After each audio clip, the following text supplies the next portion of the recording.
శతమఖమణినీలా చారుకల్హారహస్తా స్తనభరనమితాంగీ సాంద్రవాత్సల్యసింధుః అలకవినిహితాభిః స్రగ్భిరాకృష్టనాథా విలసతు హృది గోదా విష్ణుచిత్తాత్మజానః. ఈరోజు మన ధనుర్మాస వ్రతంలో 13వ రోజు. పాసురానుసంధానం చేసి అర్థాన్ని భావిద్దాం.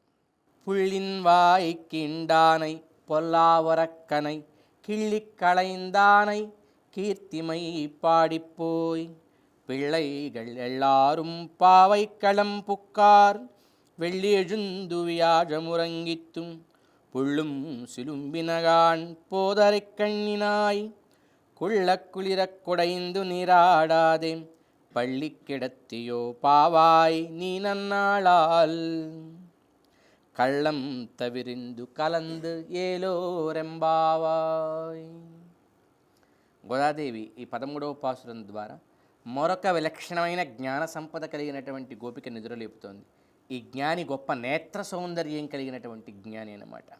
ఒక వికసించిన అద్భుతమైన పద్మంలో నల్లని తుమ్మిద ఆడుతూ ఉంటే ఎట్లా ఉంటుందో, విశాల సుందరములైనటువంటి నేత్రములలో నల్ల గుడ్డు విశాలమైన పద్మంలో తిరుగుతున్నటువంటి ఒక నల్ల తుమ్మిద వలె ఉందిట, అది ఆడుతూ ఉంటే ఎట్లా ఉంటుందో అట్లాంటి అద్భుత నేత్ర సౌందర్యం. అసలు ఈ అమ్మాయి కంటి సౌందర్యం చూడటానికే భగవంతుడు ఇవిడ దగ్గరికి వస్తాడట. ఈ గోపిక అట్లాంటి గొప్ప నేత్ర సౌందర్యం కలిగినటువంటి గోపిక. పుళ్ళుం సిలుంబినగాన్ పోదు అరి కణ్ణినాయ్. ఒక అద్భుతమైన పద్మపత్రంలో ఆడే తుమ్మిద వంటి నేత్ర సౌందర్యం, విశాల నేత్ర సౌందర్యం కలిగిన గోపిక అంటూ కీర్తించిందనమాట. అయితే ఏం చెప్పారు ఈ గోపిక దగ్గరికి వచ్చి? అమ్మ, మనం స్వామిని పాడాలి. ఏమని పాడాలి? పుళ్ళిన్వా ఇక్కిండాని పొల్లావరక్కని, ఓ దొంగ కొంగ యొక్క నోటిని చీల్చివేసినవాడు, ఆ స్వామి యొక్క నామాలు పాడదాం. కిళ్ళిక్కళైందానై కీర్తిమై పాడిపోయి.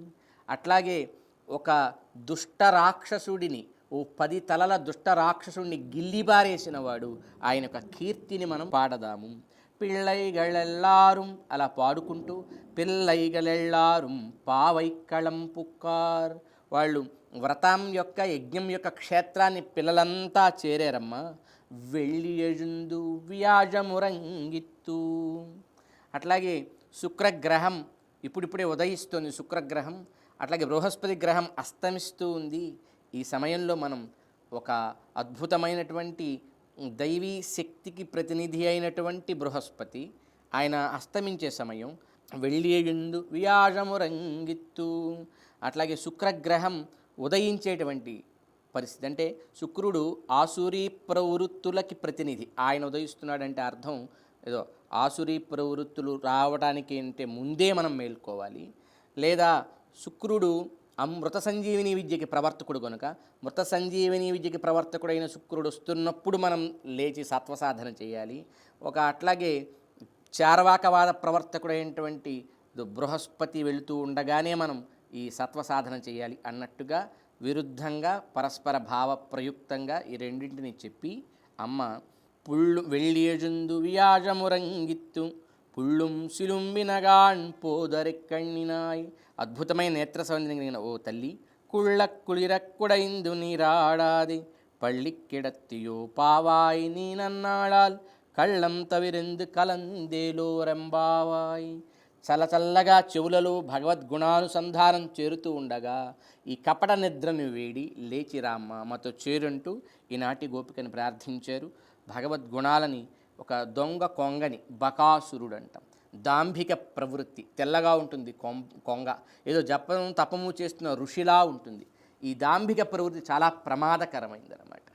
ఈ దాంభిక ప్రవృత్తి కలిగిన వాళ్ళని మనం సమాజంలో చాలామందిని చూస్తూ ఉంటాం. పైకి విద్వాంసులుగాను భక్తులుగాను ఒక భగవత్ సంబంధమైన వ్యక్తులుగాను చలామణి అవుతూ ఆ ముసుగులో చాలా రకాలైనటువంటి దుర్వ్యాపారాలను వాళ్ళు సమాజంలోకి వెదజల్లుతూ ఉంటారు. ఈవేళ మనకి సోషల్ మాధ్యమాల్లో అడుగడుగునా ఇట్లాంటి వ్యక్తులు తారసపడుతూ ఉన్నారు. ఈ కొంగల వంటి ప్రవృత్తి అన్నమాట. పైకి బట్టలు కట్టినా ఒక మాటలు మాట్లాడినా తెల్లగా ఉంటుంది అది, కానీ లోపల చూస్తే వాళ్ళ స్వభావం మాత్రం చాలా చెడ్డ స్వభావం కలిగి ఉంటుంది. అట్లాంటి వాటిని దూరం చేసిన వాడు బకాసుర సంహారి అని పిలువబడుతాడు కృష్ణ పరమాత్మ. అట్లాగే ఓ 10 తలలు కలిగిన దుష్టుడు ఒకడున్నాడు, అన్నింటినీ నావినావిని ఆక్రమించే సర్వేంద్రియాల దశేంద్రియాల ప్రవృత్తులని కూడా లోకాన్ని ఆక్రమించడం కోసం, చికాకుపరచడం కోసం వాడినటువంటి రావణాసురుడు, వాడిని గిల్లి పారవేశాడు రామచంద్రుడు. ఇట్లాంటి స్వామి యొక్క కీర్తిని మనం పాడుతూ ఉంటే అసుర శక్తులన్నీ కూడా దూరమైపోతాయి, దైవీ శక్తులు దగ్గరవుతాయి, లేదా ఆసురీ సంబంధమైనటువంటి భావాలు దూరమైపోతాయి, దైవీ సంబంధమైన భావాలు మనల్ని చేరుతాయి. ఇవి చెవుల్లోకి చేరుతూ ఉండగా మన హృదయ సీమలలో లేక మన ఆత్మల్లో భగవద్గుణావగాహనపు శైత్యం మనల్ని ఎట్లా నిద్రపోనిస్తుంది. కనుక నీవు కూడా, మాకు తెలుసు నువ్వు నిజమైన నిద్రపోవట్లేదని, యోగనిష్టతో ఉన్న నిద్ర ఇది, పైకి నటన చేస్తున్నావు, ఆ కళ్ళంత విరింది ఒక కపట నిద్ర, దాన్ని మేల్కొని విడిచిరమ్మని ప్రార్థించారు. ఈ పాసురం ద్వారా గోదాదేవి సాక్షాత్తు తన తండ్రి అయినటువంటి విష్ణు చిత్తుల వారినే మనకి జ్ఞాపకం చేస్తుంది అని చెప్పారు పెద్దలు. విష్ణు చిత్తుల వారు అద్భుత నేత్ర సౌందర్యం కలిగినవాడు. నేత్రాన్ని సహజంగా అందరూ పద్మంతో పోల్చి వదిలేస్తారు, కానీ ఇక్కడ అమ్మ ఎంత బాగా చెబుతుందో, నల్లగుడ్డు తుమ్మిదవలే ఆడుతోంది, తుమ్మిదవలే ఆడుతున్న నల్లగుడ్డుతో ఉండే పద్మం వంటి తెల్లని కన్ను కలవాడు అని అంటూ. ఏమిటి ఈ నేత్ర సౌందర్యం? నేత్రం చూడటానికి ఎన్నిక వస్తుంది కదా. నేత్రం ఇప్పుడు జ్ఞానానికి ప్రతినిధి. జ్ఞానం ఎవరికి బాగా విశాలంగా ఉంటుందో ఆ జ్ఞానం పండి ప్రేమ కింద మారుతుందో. ఎర్ర జీరలు కలిగిన కన్నులు అంటారు, ఎర్రని పద్మముల వంటి కన్నులు అంటారు. ఆ ఎరుపు ప్రేమకి గుర్తు. ఆ ప్రేమతో, ప్రేమ వర్ణంతో ఉన్నటువంటి ఆ జ్ఞాన నేత్రంలో భగవంతుడు ఎప్పుడూ వికసిస్తూ, ఆ భగవంతుడు ఎప్పుడూ ప్రకాశిస్తూ అందులో విహరిస్తూ ఉంటాడనమాట. ఈ విష్ణుచిత్తుల యొక్క చరిత్ర చాలా గొప్పది, అతి అద్భుతమైన చరిత్ర. ఆ మహానుభావుడు ఏం చదువుకోలేదు, వేదాలు చదవలేదు, శాస్త్రాలు చదవలేదు, ఏ వ్యాకరణాలు చదవలేదు, కానీ అవి చదివితే వచ్చే భక్తి ఏదైతే ఉందో, రావలసిన భక్తి, చదివితే వస్తుందో రాదో తెలియదు, చదివిన వాళ్ళందరికీ రాలేదు, రావాలని రూల్ కూడా లేదు, కానీ చదవటం వల్ల రావలసినటువంటిదేదో అది ఆయనకు వచ్చేసింది చదవకుండానే. ఆయన హృదయంలో నిరంతరం విష్ణువు ఉండేవాడు, నిరంతరం విష్ణునామ సంకీర్తన పదాయత్త చిత్తుడై ఉండేవాడు. ప్రేమ చాలా గొప్పది ఆయనకి భగవంతుడి పట్ల. అసలు ఆయన పేరేంటో తెలియదు, కానీ అందరూ ఆయన్ని విష్ణు చిత్త, చిత్తంలో విష్ణువు కలిగిన వాడు కనుక ఇతడు విష్ణు చిత్తుడని భావించి పిలిచేవారు. ఆ మహానుభావుడు ఉన్న రోజుల్లో ఆ పాండ్య దేశాన్ని ఒక రాజు పరిపాలిస్తున్నాడు. ఆ రాజుకి వేదాల సారమేంటో తెలుసుకోవాలనిపించింది, శాస్త్ర సారమేంటో తెలుసుకోవాలి. ఎందుకంటే ఒక్కొక్కరు ఒక్కొక్కటి చెబుతున్నారు, కన్ఫ్యూజన్గా ఉంది. కానీ ఇవన్నీ ఒకటే చెప్పుకుంటాయి కదా. నిజానికి మనం ఒక ప్రశ్న వేసామనుకోండి, మన దేశానికి ప్రధాని ఎవరు అంటే, మన దేశానికి ప్రధానిగా ఒక వ్యక్తి ఉన్న టైంలో ఆయనకు ఒక టైం పీరియడ్ ఉంటుంది కదా, ఒక 5 ఏళ్ల పాటు ఆయన ఉంటారు అనుకుందాం. ఈ 5 సంవత్సరాల్లో ఏ పార్టీ వాళ్ళని అడిగినా వాళ్ళ నోటి రావాల్సిన పేరు ఒక్కటే. వాళ్ళకి ఇష్టం ఉండొచ్చు, ఇష్టం ఉండకపోవచ్చు, అంటే రూల్ ఒకటి ఉంటుంది కదా, రూల్ని ఎవడూ మార్చలేడు. అదే అభిమానం మారుతూ ఉంటుంది, ఒక్కొక్కళ్ళకి ఒక్కొక్కటి ఇష్టాలు ఉంటాయి. ఇలా 2 రకాలుగా శాస్త్రాలన్నీ ఒక తత్వం గురించి చెప్పుంటాయి, దాన్ని అర్థం చేసుకోలేక, లేకపోతే తామకు ఎంతవరకు కావాలో అంతవరకే తీసుకొని దాన్ని రిప్రజెంట్ చేసే వ్యక్తులు చాలామంది లోకంలో ఉండి ఉండవచ్చు. కానీ నిజానికి సకల శాస్త్రాలు ఒకే అంగాలు లాంటివి కదా, ఒక తత్వాన్ని వాళ్ళు నిర్దేశించడానికి అవి వచ్చాయన్నమాట. మొత్తం వాంగ్మయం అంతా ఏదో వేదేషు చ రామాయణే భారతే అంతే ఆదౌ మధ్యే చ విష్ణు సర్వత్ర గీయతే అని శాస్త్రమంతా భగవద్వైభవాన్ని చెప్పడానికే వచ్చింది. కానీ అది నచ్చని వాళ్ళు కొంత భాగాలు తీసుకుని వాటిని ప్రవర్తింపజేసేవాళ్ళు లోకంలో చాలామంది నాడు నేడు ఎప్పటికీ ఉంటారు. అలాంటి వాళ్ళని చూసిన రాజుకి చాలా కన్ఫ్యూజన్ అయ్యి అసలు ఈ సారమేంటి తెలుసుకోవాలనుకున్నాడు. పెద్ద సభ పెట్టాడు, రకరకాల పండితులు వచ్చారు, దండగ పండితులు ఏవో రోజు చెబుతున్నారు ఒక దంపుడు ఉపన్యాసాలు, దానికి ఒక ప్రాక్టికాలిటీ లేదు. ఈవేళ మనం బోలెడు చూస్తాం అట్లాంటివి, ప్రాక్టికాలిటీ లేని నాన్సెన్స్ టాక్స్, ఉపపత్తులు లేని నాన్సెన్స్ టాక్స్, శాస్త్రీయ ప్రమాణం లేని నాన్సెన్స్ టాక్స్ చాలా మనం రెగ్యులర్గా విపరీతంగా వినేవి కూడా అవి మన బ్రెయిన్లోకి వెళ్ళి అవే నిజం అనుకొని వాటిని ఫాలో అవుతున్నాం మనం. ఇవాళ సమాజ దుస్థితికి అదే కారణం. సో ఇలాంటిది రాజుకు చాలా బాధేసింది, దేవుని ప్రార్థన చేస్తున్నాడు, స్వామి నాకు మార్గం చూపించవయ్యా అని. ఆ సమయంలో ఈ విష్ణుచిత్తుల వారి కలలో కనిపించాడు భగవంతుడు. విష్ణుచిత్త, నువ్వు పాండ్యరాజు సభకి వెళ్ళు, అక్కడ ఒక పెద్ద ఆర్గ్యుమెంట్, ఒక పెద్ద చర్చ జరుగుతోంది, శాస్త్ర సారమేంటి అనే చర్చ చాలా రోజుల నుంచి జరుగుతుంది, నువ్వు వెళ్ళి నా వైభవాన్ని అక్కడ వినిపించమన్నాడు. వినిపించమంటే ఈయన అన్నట్ట, స్వామి పూలమాలలు బాగా కట్టే పోటీ పెట్టు, అందులో నేను అద్భుతంగా రాణిస్తాను, నాకు బాగా చేతవు అవి, రోజు నేను తులసి మాలలు కట్టి నీకు సమర్పిస్తాను కదా, అక్షరం ఒక్క రాదు కదా నాకు, నేను ఏదైనా చదివానా? అద్భుతంగా చెబుతారు మన కృష్ణదేవరాయల వారు.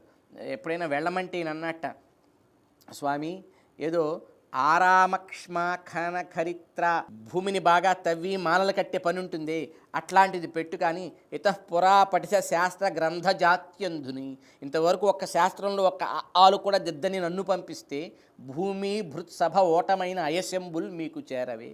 అక్కడ నేను ఓడిపోతే ఆ రాజుగారి సభలో మీకు కదా చెడ్డ పేరు వస్తుంది, కనుక నాకంటే మంచిది ఎవరినైనా పంపించవయ్యా, లేరే నీ కృపకు, ఏదో నీ లీలకు పాత్రులు ఇతరులు అంటూ కూడా ఆయన చెప్తారని ఆముక్తమాల్యదిలో కృష్ణదేవరాయల వారు వివరిస్తారు అన్నమాట. అట్లాంటి పరిస్థితుల్లో భగవంతుడు అన్నట్ట, నీకేమో బెంగక్కర్లా, అక్కడికి వెళ్ళు, నన్ను స్మరించు, నీ నాల్క మీద నేను కూర్చుంటాను, సకల వేదవాంగ్మయము సకల సారమంతా నీ నోటి నుంచి వస్తున్నాడు. భగవంతుడు నేనేమి వెళ్ళాడు ఈ మహానుభావుడు. వెళ్ళాక భగవంతుని తలుచుకున్నాడు, సకల వేద వాంగ్మయము ఆ సారమంతా ఈయన నాల్క మీద నుంచి అక్కడ ప్రవాహమై ప్రవహించింది. దాంతో ఆ రాజు ఆనందించి ఆ జ్ఞానాన్ని తెలుసుకున్నాడు. మిగతా పండితులంతా ఇతడికి దాసులయ్యారు. భట్టనాథుడు అనే పేరు వచ్చింది. తన గురువుగారిని ఊరేగించి ఆ వైభవాన్ని లోకానికి చాటుకోవాలనుకున్న రాజు ఈయనని ఏనుగు అంబారి ఎక్కించి ఊరేగిస్తున్నాడు. వెంటనే భగవంతుడికి ఆనందం వేసింది. ఒకసారి చూడాలి ఇతడినని గరుడ వాహనారూఢుడై ఆకాశంలోకి వచ్చి కూర్చుని ఎదురుగా కనపడ్డాడు. కనబడితే ఈయన ఆనందపడిపోయాడు. అందరిలాగే ఆనందపడ్డాడు, కానీ అంతలోనే భయపడిపోయాడు. అయ్యో భగవంతుడా, నువ్వు వచ్చి నా కళ్ళకు కనబడుతున్నావు, నీకేమి దృష్టి దోషం తగులుతుందో అనుకున్నాడు. ఎంత మంచివాడంటే మహాభారతంలో ఒక సందర్భాన్ని చెబుతారు. ఎక్కడైనా మంచివాడు ఉన్నాడా అని అడిగారట దుర్యోధనుడు. ఎక్కడా లేరు, అందరూ చెడ్డవాళ్ళని చెప్పారట. ఎక్కడన్నా చెడ్డవాళ్ళు ఉన్నారా అని అడిగారట ధర్మరాజును. ఎక్కడ చెడ్డవాళ్ళు లేరండి, ప్రపంచం అంతా మంచివాళ్ళే అని చెప్పారట. వాడు ఏ మానసిక స్థాయిలో ఉంటాడో ప్రపంచమంతా అట్లాగే ఉంటుందని సహజంగానే మనిషి భావిస్తాడనమాట. అట్లా ఈ విష్ణుచిత్తుల వారు ఎంత గొప్పవారంటే, భగవంతుడు వచ్చి గరుడ వాహనారూఢుడై తనకు ఒక్కడికే కనిపిస్తున్నాడు, కానీ ఆయన అనుకుంటున్నాడు నేను చాలా గొప్ప భక్తుడిని అవ్వటం వల్ల నాకొక్కడికే కనిపిస్తున్నాడని ఆయన అనుకోవట్లా. నాతో పాటు నా చుట్టుపక్కల ఉన్న ప్రజలకి అందరికీ కనబడుతున్నాడు ఈ దేవుడు. పాపం వెర్రి దేవుడినా, నరుడి చూపు పడితే నల్లరాయైనా పగులుతుందంటారు. మనం మనుషులు ఏ ఒక్క వ్యక్తి యొక్క గొప్పతనాన్ని ఒప్పుకోలేం కదా. అసలు మనకి ఉండే గుణమే అసూయ. ఇతరుల్లో నిజంగా ఒక గొప్పతనం ఉంటే దాన్ని అంగీకరించలేం. ఆ అసూయ ఏ స్థాయిలో ఉంటుందంటే దేవుళ్ళో గొప్పతనం ఉంటే కూడా అంగీకరించలేం. ఇది దురదృష్టం అండి. మేము ఇప్పుడు చిన్నపిల్లలుగా ఉండేటప్పుడు 6వ తరగతి 7వ తరగతి చదివేటప్పుడు భగవద్గీతలో ఒక శ్లోకం చదివాను. దాంట్లో భగవద్గీత కృష్ణుడు అర్జునుడితో చెప్తాడు, అర్జున ఈ భగవద్గీతని భక్తి లేని వాడికి చెప్పవాకు, బాగుంది, అసూయాపరుడికి చెప్పవాకు, ఇదంతే నా తపస్కాయ నచాశుశ్రూషవి నచమాం యో అభ్యసూయతి అంటాడనమాట. శుశ్రూష లేనివాడికి భక్తి లేనివాడికి చెప్పొద్దంటే సంతోషం, బాగానే అర్థమైంది. కానీ అసూయాపరుడికి చెప్పొద్దంటే నాకు ఆశ్చర్యం వేసింది. ఏంటి, దేవుణ్ణి చూసి కూడా అసూయపడతాడా?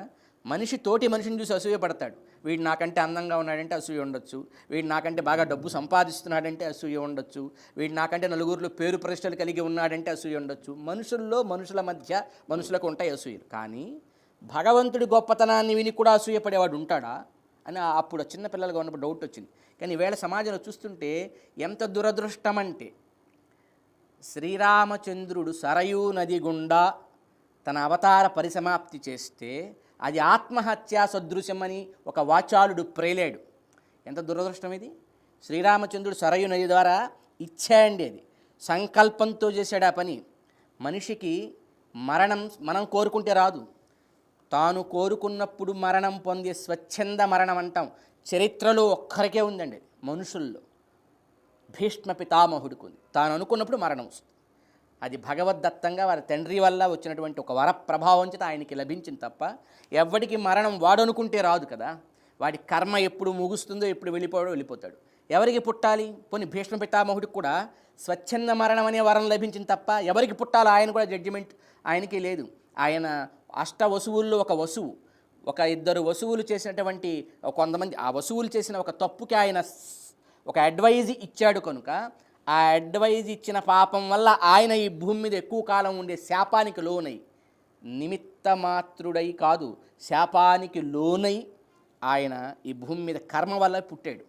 అంతటి అష్టవసువులు కూడా. కానీ కర్మ వల్ల పుట్టకుండా ఎవరింట్లో పుట్టాలి, ఎవరిని తండ్రిగా సెలెక్ట్ చేసుకోవాలి, ఎవరిని అమ్మగా సెలెక్ట్ చేసుకోవాలో తెలుసుకొని తను అనుకున్నట్టు పుట్టినవాడు భగవంతుడు.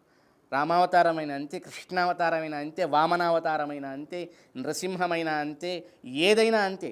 తాను ఇచ్ఛతో ఇచ్ఛాభిమత ఏదో ఉరు దేహ అంటారనమాట. తాను సంకల్పించిన ఇచ్ఛతో తనకు కావలసిన దేహం ఎత్తుతాడు. తను ఎన్నాళ్ళు ఉండాలంటే అలా ఉంటాడు, ఎలా ఉండాలనుకుంటే అలా ఉంటాడు, ఎప్పుడు వెళ్ళాలనుకుంటే అట్లా వెళ్తాడు. రామచంద్రుడు తను కోరుకొని ఇంకా ఈ అవతారమును పరిసమాప్తి చేయవలను అనుకుంటూ తన దివ్యమంగళ విగ్రహాన్ని దివ్యమంగళ విగ్రహంగానే తీసుకెళ్ళాడండి. ఆయన సరయూ నదిలోకి వెళ్ళిన తర్వాత ఆయన చనిపోయాడు, ఆత్మహత్యతో సమానం. అది చనిపోతే ఆయన దేహం దొరికిందా? ఆ దేహానికి కర్మకాండాలు చేశారా ఎవరైనా సరే? ఎంత అజ్ఞానపు మాటలండి ఇవి. ఇవాళ దురదృష్టవశాత్తు భగవంతుడి గొప్పతనాన్ని కూడా తట్టుకోలేని ప్రబుద్ధులు తయారయ్యారు.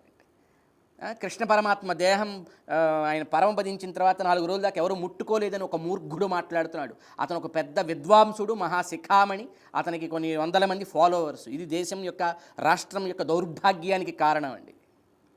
నోటికి ఏదొస్తే అది మాట్లాడేసి వాచాలతతో సినిమా యాక్టర్ల మీద, వ్యక్తుల మీద, వాళ్ళ సంకల మీద, నడుముల మీద పద్యాలు చెబుతూ ఇతను పెద్ద ఆధ్యాత్మిక వేత్త. ఈయన చెప్పేది ఒక పెద్ద అద్భుతమైనటువంటి ఆధ్యాత్మిక ప్రవచనం. భగవంతుణ్ణి చనిపోయాడనే అనకూడదనే సంస్కారం కూడా లేనివాడు భగవంతుడు అవతరిస్తాడు. భగవంతుడు తిరిగి అలాగే తన దేహంతో, తన ఇచ్ఛతో, తన స్వచ్ఛంద సంకల్ప శక్తితో తన దివ్యమంగళ విగ్రహాన్ని ఇక్కడి నుంచి మళ్ళీ కనుమరుగు చేసి అవతార పరిసమాప్తి చేస్తాడనే ఉత్తమ పదాల్లో కూడా సంస్కారం ప్రకటించలేని ఈ ధూర్తుడు హృదయంలో ఇంకా వైశాల్యం ఎక్కడ, భగవత్ ప్రేమ ఎక్కడ? ఎట్లాంటి వాళ్ళు లోకంలో ఉన్నారంటే భగవంతుడిని చూసి అసూయతో తట్టుకోలేని వ్యక్తులండి వీళ్ళంతా. ఇలాంటి వాళ్ళ చూపు పడితే ఏమవుతుంది భగవంతుడికి? భగవంతుడికి ఒక్కసారిగా దృష్టి దోషం తొలుగుతుంది. మనిషికి ఎంత దుర్మార్గ భావాలు ఉంటాయండి మనుషుల్లో. ఈ చూపులు పడ్డాయంటే ఒకసారి నల్లరాయిన పగిలిపోతుందండి. మహాభారతంలో ఒక సందర్భం వస్తుంది. తన యుద్ధం అంతా పూర్తయ్యాక తన కొడుకుని చంపిన భీముడి మీద విపరీతమైన కోపంతో రగిలిపోతున్నట్ట ధృతరాష్ట్రుడు.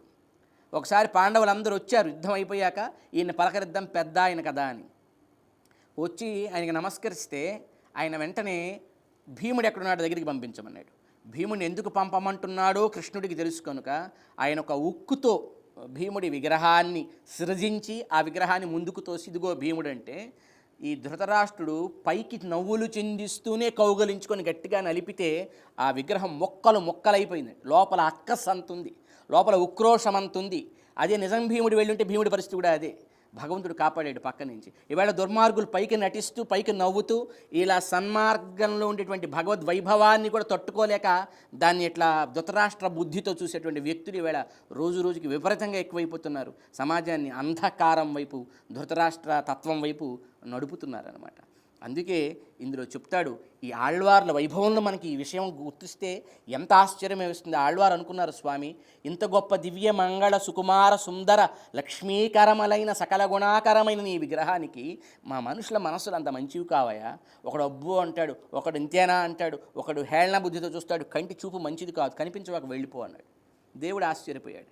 ఎందుకయ్యా వెళ్ళిపోమంటావు? నాకేమవుతుంది? నాకేం కాదు. నా చేతిలో శంఖం ఉంది చూడు, చక్రం ఉంది చూడు, రక్షకంగా హృదయం మీద లక్ష్మీ అమ్మవారు ఉన్నారు చూడు, నాకేం అమంగళం కలగదన్నట్టు దేవుడు. లేదు, ఉత్తిగా ఉంటే నువ్వు చాలా అందంగా ఉన్నావు, నీకు ఇవన్నీ తారసపడితే నీ అందం మరింత మరింత మరింత పెరిగింది.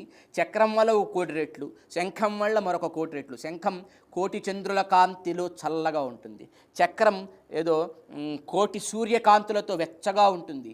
లక్ష్మీ అమ్మవారు వీటన్నింటినీ మించి మహావిద్యుల్లతలా ప్రకాశిస్తూ ఉంటుంది. ఇన్నింటిని పెట్టుకున్న నీ అందానికి మరింత దృష్టి తగులుతుంది. పల్లాండు పల్లాయిరత్తాండు పలగోటి 100,000 మల్లాండ తిండోల్ మణివన్నా ఉన్ సేవడి సెవ్వి తిరుక్కాప్పు అంటూ ఒక అద్భుతమైన మంగళం పాడాడు ఆ మహానుభావుడు. 1,000 సంవత్సరాలు, 1,00,000 సంవత్సరాలు, 1000 సంవత్సరాలు, 100 సంవత్సరాలు, 1,00,000, 100,000, 1000, 1,00,000 సంవత్సరాలు, 100 సంవత్సరాలు, 1000, 1000 సంవత్సరాలు నీకు మంగళం కలగాలి. లెక్కలు కూడా తారుమారైపోయాయి ఆ ప్రేమలో. మామూలుగా అయితే మనకు 100 ముందు వస్తుంది, తర్వాత 1000 వస్తుంది, తర్వాత 1,00,000 వస్తుంది. ఈ ప్రేమతో మాట్లాడుతున్నాడు కదా భగవంతుడిని చూసి. 1,00,000, 100,000, 1000 పల్లాండ్ అంటున్నాడు అతను. అంటే ప్రేమలో అత్యంత భక్తియుక్తానం నశాస్త్రం నైవ చక్రమ అని ఒక నియమం ఉంది. అత్యంత భక్తియుక్తం కలిగిన మహాత్ములు శాస్త్రాలు పంచాంగాలు చూసుకొని పనులు చేయరు, భక్తితో చేస్తారు. ఆ శాస్త్రాలు వాళ్ళని అనుసరిస్తాయి అన్నమాట. వాళ్ళు క్రమాన్ని అనుసరించక్కల, క్రమం వాళ్ళని అనుసరిస్తుంది. ఆ స్థాయిలో ఉంటారు. ఈ అద్భుతమైనటువంటి ఈ పెరియ ఆళ్వార్ అన్నారు ఈ మహానుభావుని. విష్ణుచిత్తులు అలా పాడేసరికి దేవుడు ఆశ్చర్యపోయాడండి. దేవుడు ఒక మాట అన్నాడండి, నేను కనిపిస్తే కోరికల చిట్టాలు పెడతాడు ఎవడైనా, నాకు అది తీర్చు, ఇది తీర్చు, ఇది చేయి, అది చేయి అని అడుగుతాడు. లేదు, కోరికలు లేనివాడు జ్ఞానం ఇమ్మనం అంటాడు. జ్ఞానం కూడా అవసరం లేదు, కూడా మోక్షం ఇమ్మనమంటే అది కూడా ఒక కోరికే కదా. నువ్వు మోక్షం అడగట్టల్లా, జ్ఞానం అడగట్టల్లా, ఈ కోరికలు ఆ కోరికలు అని భౌతికమైన కోరికలు అడగట్టల్లా, అసలు నన్నే కనిపించకుండా వెళ్ళమంటున్నావు ఎందుకు? ప్రేమ, ఎంత పెద్ద ప్రేమ నీకు? నాకు వేరే వాళ్ళ వల్ల, మీలాంటి కంటి చూపుల వల్ల ఏమైనా అవుతుందేమో కనిపించకుండా వెళ్ళమంటున్నావంటే, ఒక తల్లి కదా ఈ పని చేస్తుంది. తన కొడుక్కి దృష్టి తగులుతుందేమో, తన చిన్నపిల్లకి బయటికి వస్తే నలుగురు చూస్తే ఎక్కడ దృష్టి తగులుతుందని తల్లి రోజు చిన్నపిల్లకి దృష్టి తీస్తుంది. నీ ప్రేమ తల్లి ప్రేమలా అయిపోయావయ్యా నన్ను. నా నుంచి కోరికలు కోరుకోవటం, భగవంతుడు కనిపిస్తే కోరికలు తీరుస్తాడనే భావన నుంచి భగవంతుడికి ఏ అమంగళము కలగకూడదు అని భగవంతుణ్ణి కనపడకుండా వెళ్ళిపోవయ్యా స్వామి, నీకు మంగళం కలుగుగా కానీ రక్ష పెట్టే స్థాయికి చేరిన వారు ప్రపంచ చరిత్రలో ఎవరన్నా ఉంటే నాకు చెప్పండి, నేను వాళ్ళ మీద ఒక వీడియో చేస్తాను. ఎక్కడా లేదండి, భగవంతుడికే కనపడలేదండి అట్లాంటి ఆళ్వార్. చూసి ఆశ్చర్యపోయాడు, ఏం భక్తుడు. నేను పుట్టాక ఎవరు ఇట్లా అడగలేదు. మా అమ్మ కూడా ఇంకా చూడాలని కోరుకుంది. కన్న తల్లి ఏం కోరుకుంది యశోదమ్మ? రోజు చూడాలి స్వామిని నేను అనుకుంది. నువ్వేమంటున్నావు? అసలు నాకు కనపడకు, మా మనసులో చూపులే మంచివి కావు స్వామి, నీకు దృష్టి తగులుతుంది వెళ్ళిపో అంటున్నావే, ఏం ప్రేమరా స్వామి ఇది? నేను నా చరిత్రలో అంటే భగవంతుడికి అసలు పుట్టుక లేదండి. అజాయమాను బహుధా విజాయతే ఉంటుంది వేదం. అసలు పుట్టాల్సిన అవసరం లేనివాడు, పుట్టుక లేనివాడు తాను తన సంకల్పంతో మనకి ఒక నామ రూపాలు సత్తా ఇచ్చి మనల్ని బాగు చేయడం కోసం ఒక దేహాన్ని ఇచ్చి ఈ సృష్టినిచ్చి ఆయన తయారు చేస్తాడు. అలాంటి స్వామి సృష్టి క్రమంలో ఎప్పుడూ వినని ఒక కోరిక, నువ్వు కనపడద్దు, నువ్వు చల్లగా ఉండని ఒకడు అడ్డుతున్నాడు ఇక్కడి నుంచి. విని ప్రేమలో నిన్ను మించిన వాళ్ళు లేడయ్యా. ప్రేమలలో ఒక లిస్ట్ వేసి ప్రేమకి ఒక కొలత కోరిస్తే ఫస్ట్ పేరు ఎవరిదన్నా ఉంటే అది నీ పేరే. అందుకని నీకు నేను పెరియ ఆళ్వార్, పెద్ద ఆళ్వార్, భక్తి ప్రవాహంలో ప్రేమ ప్రవాహంలో నువ్వు ఒక పెద్ద ఆళ్వార్ అని నీకు ఒక పేరు పెట్టాడు ఆ మహానుభావుడు. అంత గొప్పవారు ఈ విష్ణు చిత్తుల వారు. అట్లాంటి మహాత్ముడి దగ్గర పెరిగిందండి గోదమ్మ. అందుకే ఆవిడ భక్తి మరి ఇంకా ఎన్ని రెట్లు, కోటాను కోట్ల రెట్లు వికసిస్తుందండి అట్లాంటి వారు పెంచితే. అలాంటి మహనీయుడి యొక్క జ్ఞానమే నేత్ర సౌందర్యం అండి. నేత్రం చూడటానికి కనుక వస్తుంది. ఈ ప్రపంచంలో దేన్ని చూడాలన్నా, దేన్ని అర్థం చేసుకోవాల్సిన కావాల్సింది జ్ఞాన సౌందర్యమే కదా. ఆ జ్ఞాన సౌందర్య వికాసం భక్తిగా, ప్రేమగా పరవశించి దశలో ఉన్నటువంటి ఆ మహాత్ముడి కంటిలో పరమాత్మ షట్పద తుమ్మిదయ్యి ఆయన విహరిస్తూ ఉంటాడు. అలాంటి జ్ఞానిని ఈరోజు నిద్రలేపి ఆయనని వాళ్ళతో చేర్చుకున్నారు. ఆ మహాత్ముడి చేరటంతో వీళ్ళ యొక్క గోష్ఠికి ఒక పరిపుష్టి ఏర్పడిందనమాట. ముందుకు సాగుతారు, క్రమంగా తెలుసుకుంటూ ముందుకు వెళదాం. ఆండాళ్ తిరువడిగళే శరణం.